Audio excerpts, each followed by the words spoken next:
I want you to think about a conversation that you had that led you to take one of the greatest steps of your life, or led you to believe in yourself, led you to move forward. Maybe even a conversation that led you to make a commitment in your relationship with Jesus Christ, or begin to move forward in that way. And odds are, in that conversation, someone said something to you that made you realize that you were really seen, and also made you realize that you were really heard. And maybe they saw and heard things in you that you didn't even see in yourself. I remember, having a conversation with Heidi about the possibility of ever starting a church, and her comment was like, "I think you're ready. You should do it." And I was like, "Wait, what?" Kind of thing.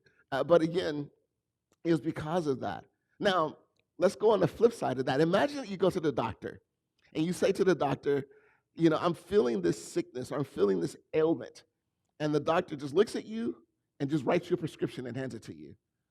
You'd be like, "Wait, what?" Because you don't really know what's wrong with me.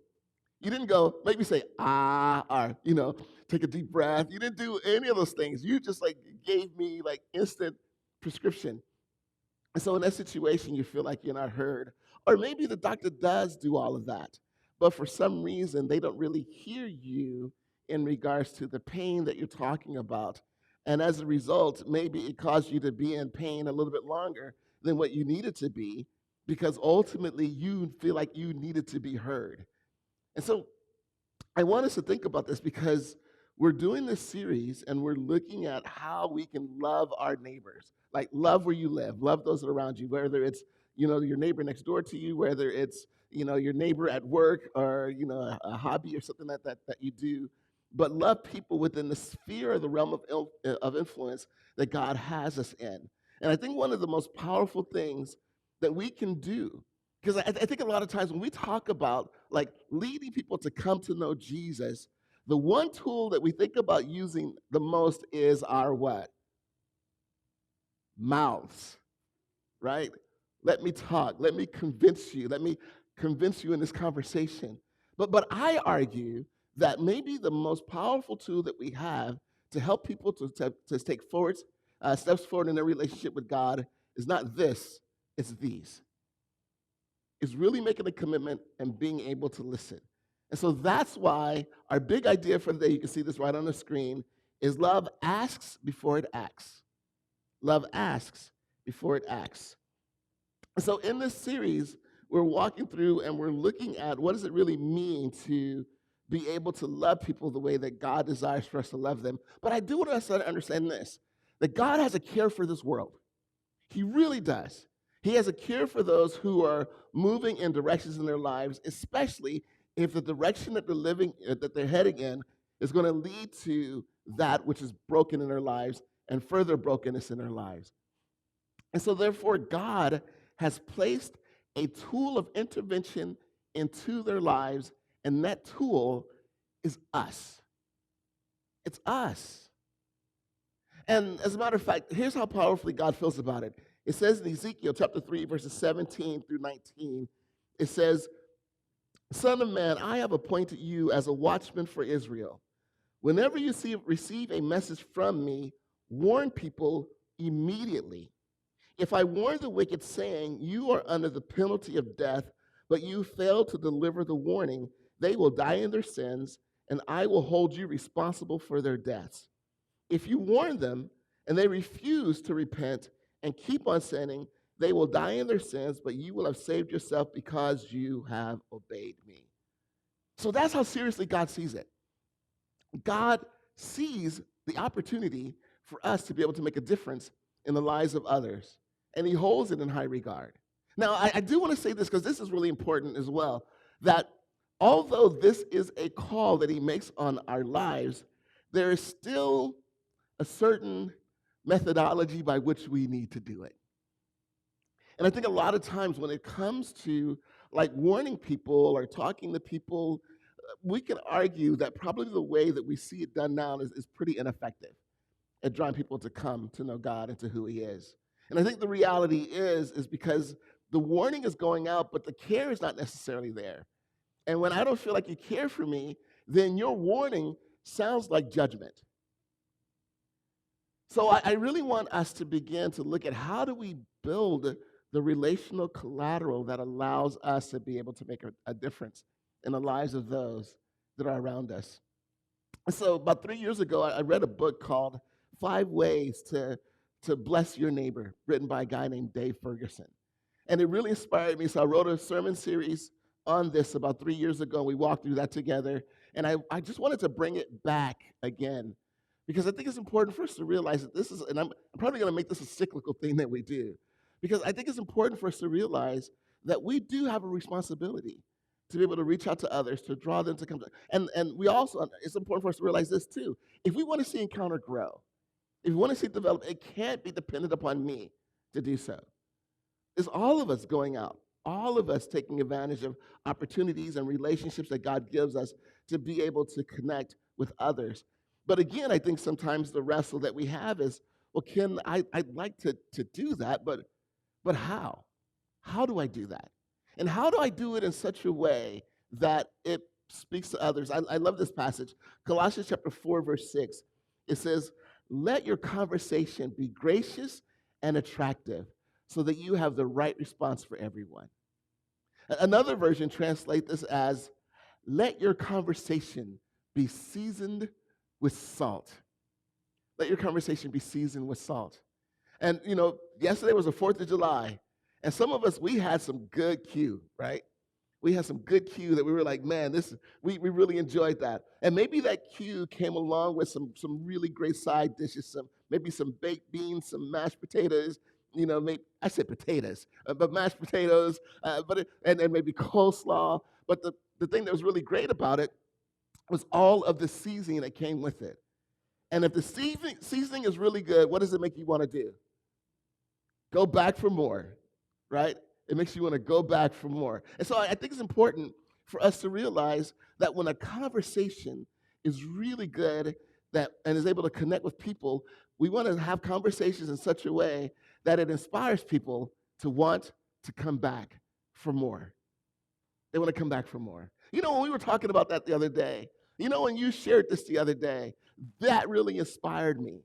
And so it does. It draws them. It causes them to want to come back for more. So with that in mind, how do we do this? And so that word, 5 ways to bless your neighbors. We're looking at being able to bless others. And here's the beauty of this. This is something, again, anyone can do. You don't need to be seminary trained. You don't need to have pastor in front of your name. You don't need to be a deacon in the church. You don't have to, know the theological explanation of, you don't have to do all of that. You just have an opportunity just to be able to be you. And again, the beauty that I love about this is that we have an opportunity to make a difference in our lives the same way that Jesus did. So the same tools that we're talking about over the course of this series is the same exact thing that Jesus did. So for the BLESS strategy, you can see it right on the screen. You see B, begin with prayer. The L in BLESS is listen with care. The E in BLESS stands for eat together. The S in BLESS the first S stands for serve and love. And the final S stands for share your story. Share your story. So before you even begin to talk about Jesus, imagine you've prayed, you've listened, you've eaten together, and you've met an incredible need. In other words, what you've done is you've built up this incredible relational collateral that allows you now to be able to begin to share your story, even if your story is something as simple as when they ask you, why did you do this for me? Why did you do this? And you have, again, you have no, what am I looking for? You have no plan, I guess, for a return. No expectation, that's the word I'm looking for. You have no expectation of return for me giving you something back. You're doing this freely. Why would you do that? And if your message is something, or your response is just simply as, you know what, I'm just doing this because I just wanted to show you that Jesus loves you. Or I just want to love you the way that Jesus loves me. It's incredible what that does and how that speaks to the lives of people. And that is what we are being inspired to do as well. But for today, so we covered begin with prayer last week. Today we're going to talk about listen with care. And how are we able to do that? And before I get into the idea of listening with care, I want to talk about the greatest barrier. What is the greatest barrier that hinders our ability to be able to listen to others? And that barrier is, you can see right on the screen, assumption. Assumption is one of the greatest barriers to genuine love. You cannot effectively serve and love someone you haven't truly heard. You just can't. And I think a lot of times what we have a tendency to do is we see someone, we make assumptions about them, we make assumptions about their need, and then we make assumptions about them. We also make assumptions about the solution that they need. And as a result of that, sometimes the solution that we think that they need, it may be right, but because of the way that's presented or the way that we go about doing it, it doesn't really speak to their lives. But then also, sometimes the assumption that we make, there's a deeper need that might be there. There's a different need that might be there. So I think it's important that what we make a commitment to do is to get rid of assumptions. So what we're going to do is we're going to look at a passage today where we see assumption happen. And we're also going to look at how Jesus dealt with it, and then also how we can deal with it as well. And also how we can deal with our own assumption too. But it says this in Luke chapter 18, verses 35 through 39. As Jesus approached Jericho, a blind beggar was sitting beside the road. When he heard the noise of a crowd going past, he asked what was happening. They told him that Jesus, the Nazarene, was going by. So he began shouting, "Jesus, Son of David, have mercy on me!" "Be quiet," the people in front yelled at him. But he only shouted louder, which I'm not going to do because I don't want to blow out your ears. But Son of David, have mercy on me. Have mercy on me. So there's a couple of things that we can pull from this. And again, remember last week we showed the picture of the guy fishing in his sink. You know, that kind of guy. Yeah, this picture here of the guy fishing in his sink. And the principle that we got is Jesus was in Jericho, right? So in other words, in order for Jesus to be in Jericho, he wasn't in the synagogue waiting for people to come to him. He was out where people are. And although the thing that I love about this picture is we see that the guy, he's got his fishing gear on, so he's ready. And I love it because when you look at the lighting, it's the first light of the day that is coming through. So it is a perfect time to fish. But again, because he's fishing in his kitchen, he's going to catch what? Nothing. He's going to catch nothing. Because again, the principle, and we're going to talk about that throughout the course of this series, the principle is this, is that if we are going to really make a difference, if we're really going to change the world, if we're really going to draw people to come to know him, then we have to make a commitment to go where the fish are biting. We have to make a commitment to go where the fish are biting. So how can we begin to step into relationship? And because Jesus was in Jericho, he had the opportunity to have this experience with this person. And I think when we begin to step out, thank you, I got agreement there. So I think when we begin to step out and allow our lives to make a difference in that way, there are paths that we will cross and conversations that we will have that will open up incredible doors. And here's the neat thing about it. The thing that's really powerful about it is that it will also allow us to see ourselves also spiritually come alive. Because also now we are in a place where God, if this is going to happen, it has to be you. I'm completely dependent upon you. Help me to see, help me to grow, help me to recognize. And God, help me to have the right words. Help me to be able to be a person of influence. God, in order for me to really do this, you have to be there with me. And as you see God using your life, what that does is that, again, begins to build something in you as well. So we see Jesus was out, and it's important for us to be out too. But the other thing that we saw was the crowd. And think about this. You have this guy sitting on the roadside, and he's blind. He's blind. Sorry, I went Stevie Wonder on you, didn't I? But he's blind. And Jesus is walking by. And Jesus is a what? What does Jesus do? He heals people. He heals people. And the city knew that. They knew that. So here's Jesus walking by, and you would think, Like this guy starts yelling, like, oh my goodness, let's take the blind man right to Jesus. Let's take him to Jesus so Jesus can heal him. No. What do they say?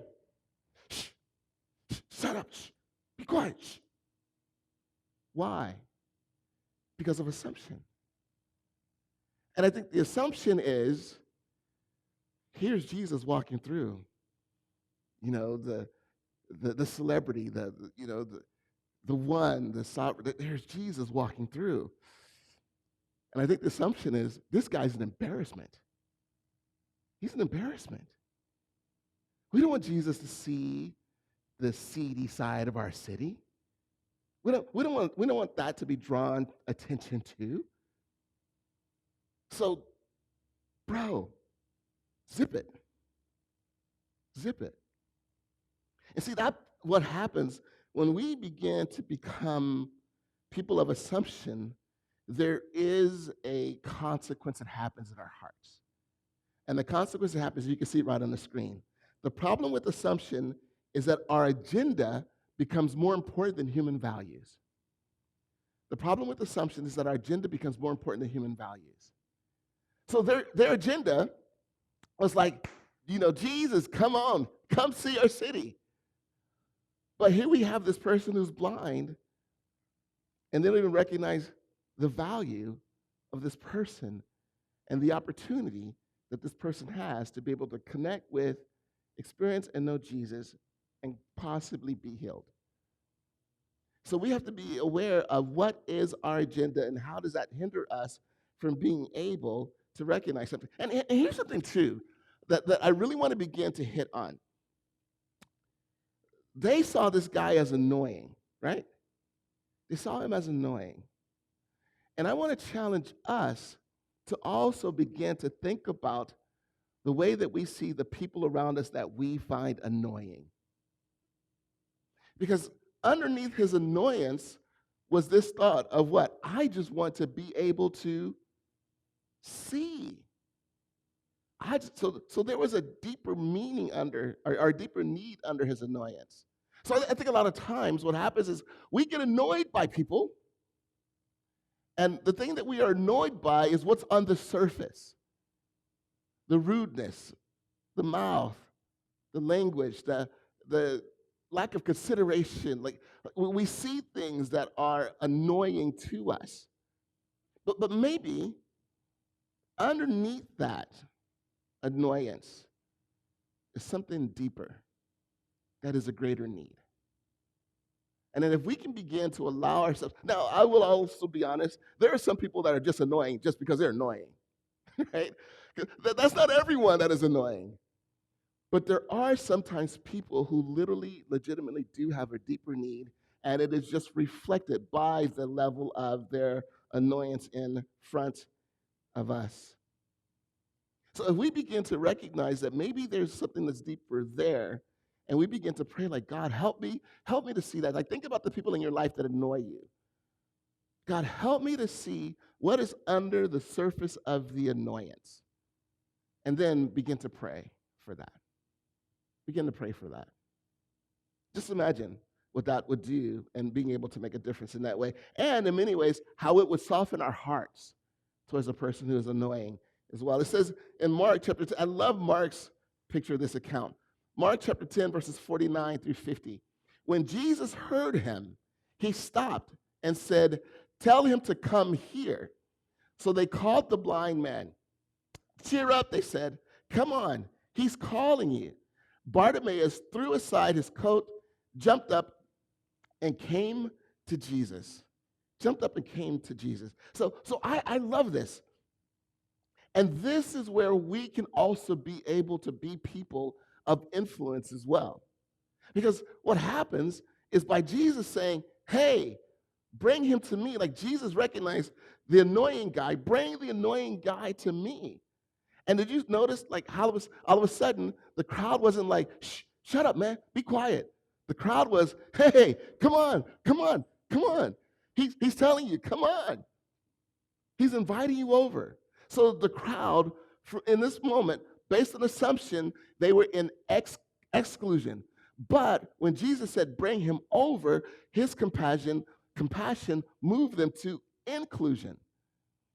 So this is also a way that we can change the world. Not only do we change the world around us as we begin to make a difference in the lives of others, but hopefully also as people see the way that we interact with others, then we also begin to influence them to think differently about the way that they see people and begin to open up doors. And so that's what Jesus does in this moment, which I think is really incredible. Bring him to me. Then it says in Luke chapter 18, verses 40 and 41, when Jesus heard him, he stopped and ordered that the man be brought to him. As the man came near, Jesus asked him, "What do you want me to do for you?" "Lord, I want to see." Lord, I want to see. Now, we are talking about Jesus, right?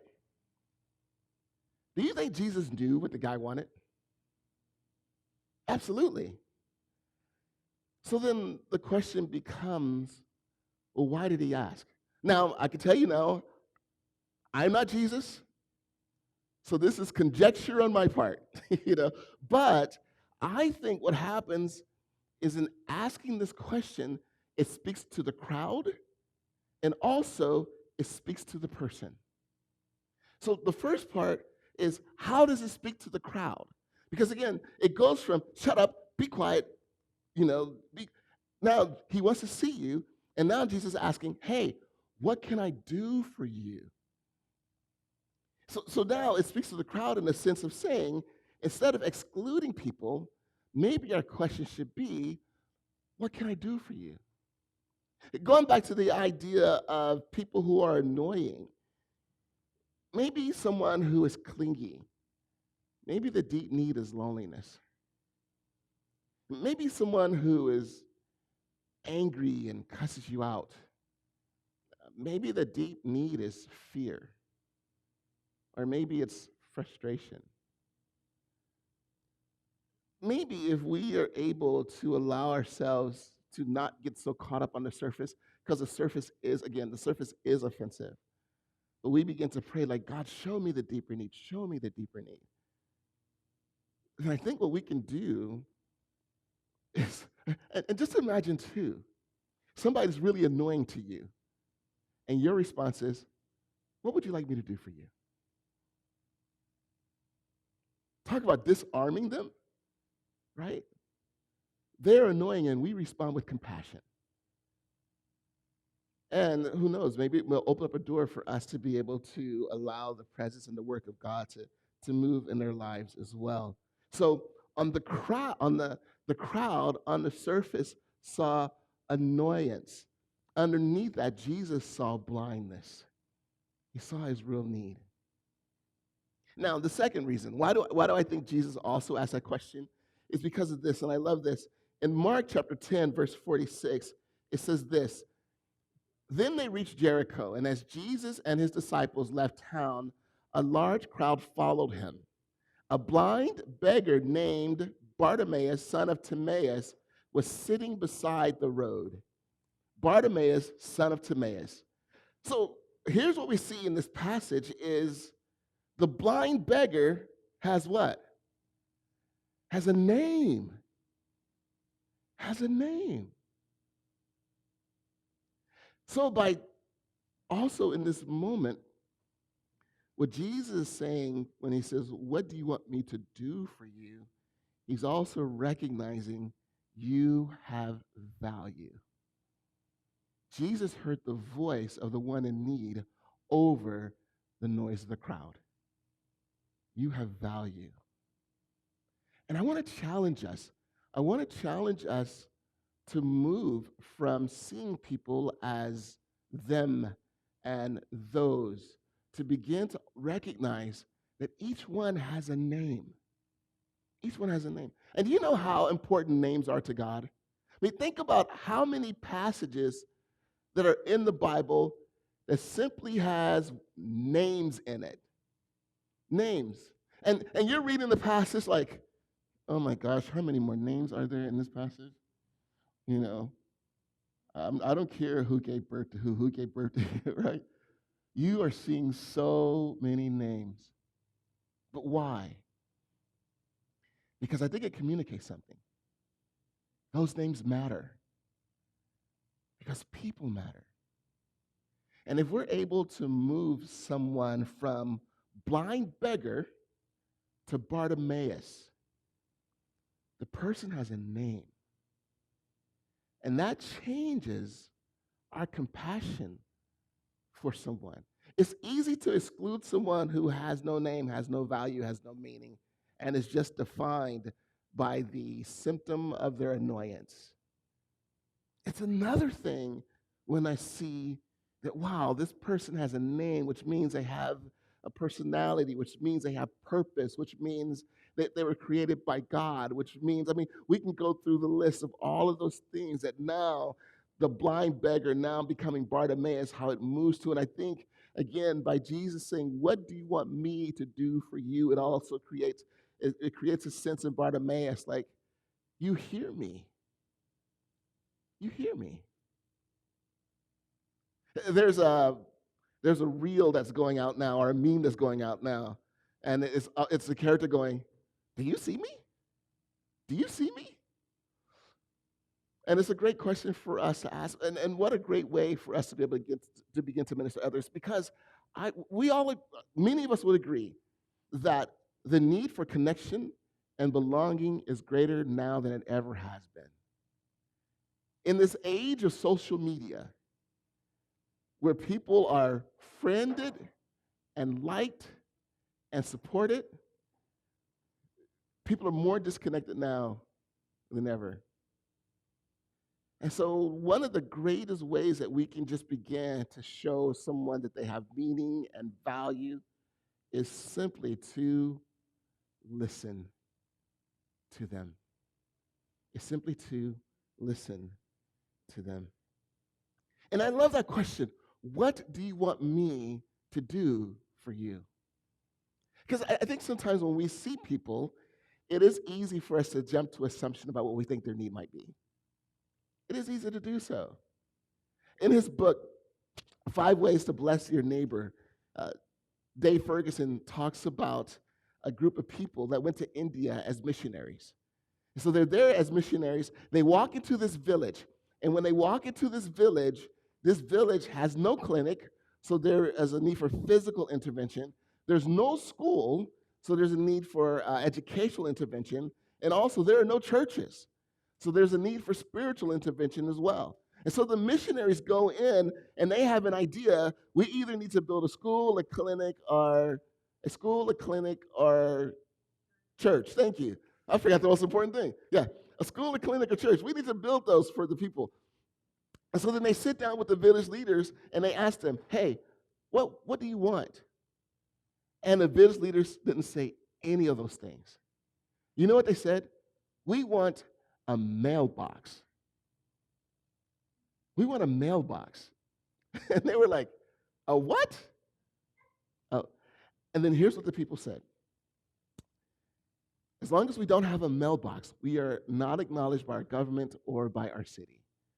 So therefore, none of the helps that other cities, other places will get, we don't get because we have no recognition by our city that we are here. So they took on the task. Well, let's get them a mailbox. And it took them 2 years to work through all the bureaucratic governmental stuff that they had to get through. But by the time they were done, the village had a mailbox. Now, you would have never guessed that. And they could have walked in, built the clinic, built the church, built the school, and that would have been great. It would have met needs in the city, would have been fantastic. But that's not what they really needed. It's like, I think when we look at people and we make assumptions about who they are, we make assumptions about what they need, we make assumptions about their direction, then it stops us from asking the most important question. What do you want me to do for you? Because in asking that question, you may find what I assumed was wrong. They need something else, and they need something deeper. So again, it's powerful when we make a commitment to begin to just listen, to just listen.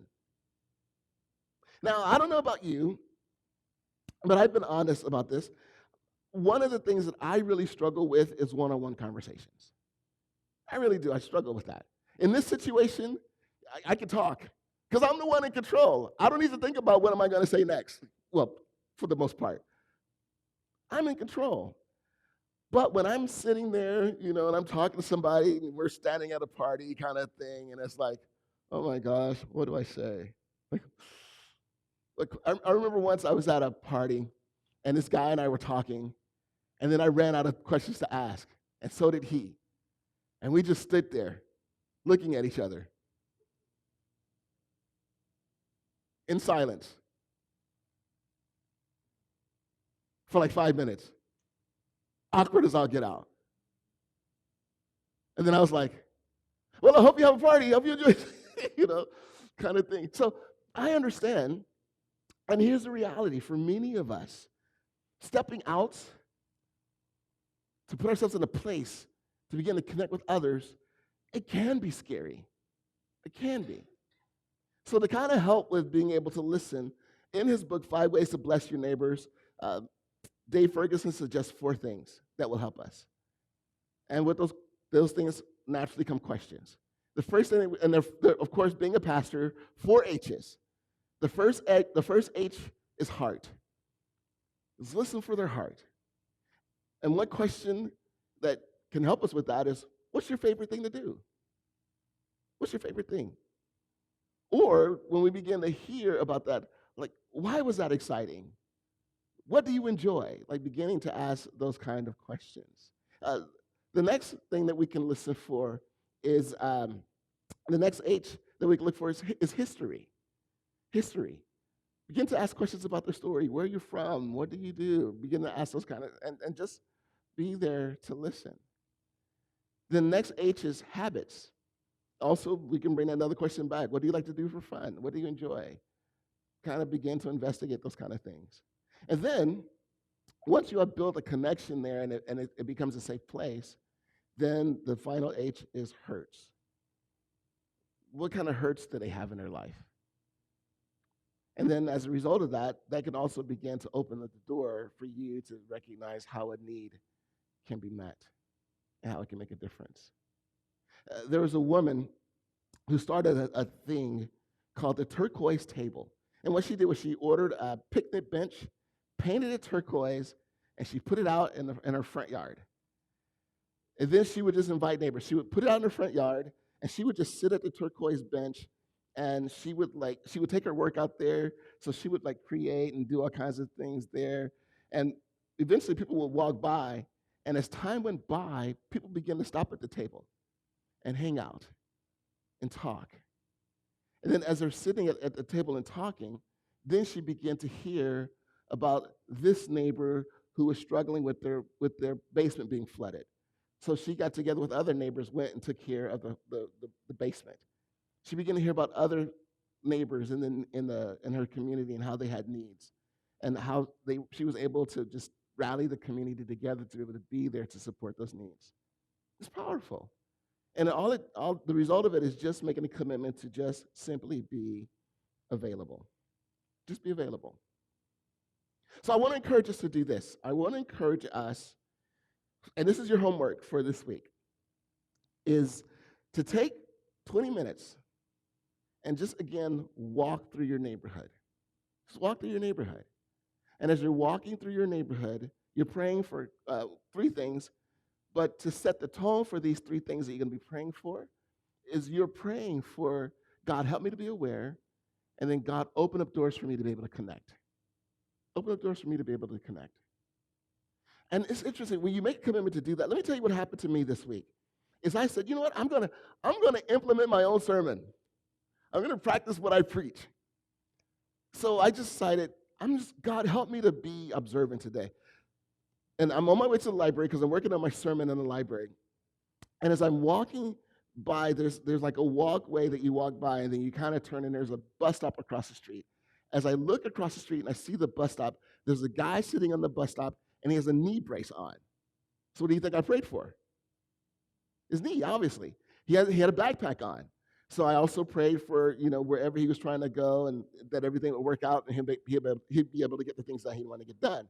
And then I'm sitting in the library. As I'm sitting in the library again, I'm saying, God, help me to be observant. And there's a special needs guy that is there. And he begins, he's talking about books, and it was really cute. He was so excited about books. And there's one book that he found that he actually went to the desk and said, hey, can I buy this book? Like, he was so excited about this book. So I began to pray for him. And while he's there, there's a caregiver that is with him. So I'm praying for the caregiver also. And then there's this woman that walked in with 4 kids, and 3 out of the 4 were pretty rowdy. there was one that kind of sat at the table and read, but the other 3 were just bonkers. And you could just see her running around. And so I just began to pray for her that God would give her peace, that God would give her comfort, and most importantly, that God would give her rest. And what happens is when you start to become observant and start to pray for the people around you, you will also see that it awakens compassion for you. And that's what I'm encouraging us to do. And that's compassion that moves us. It is the kind of compassion that we begin to see the world around us the way that Jesus does as well. So with that, here are the 3 questions that we could ask, and you see it right on the screen. 1, what do I see that I've been walking past? What have I ignored? What do I see I've been walking past? 2, what is this place reaching for? Like, what are the needs that I see that are here? 3, what is God already doing here that I can join? How are you already moving? And God, help me to be able to step in and do what you can see. So the idea is, God, give me your eyes so that I can see what it is that you see and begin to step in those ways as well. But allow us to be people who just simply start to listen. Pray and listen. Hear the heart of people that are around us. So again, as we wrap up, here's what I want to encourage you to do with Love Up. Jesus stopped everything for one voice the crowd was trying to silence.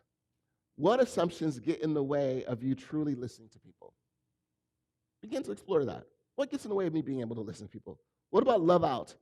Think of someone in your daily orbit whose behavior has annoyed, frustrated, or puzzled you.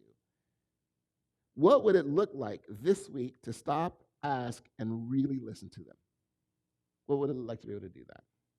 And then Love In, finally, Love In. If Jesus stopped in front of you today and asked, what do you want me to do for you? What would you say? Are you willing to bring that honestly before him? So Jesus invites us to bring all of our stuff to him, to begin to trust, rely, and depend on him. Jesus, I thank you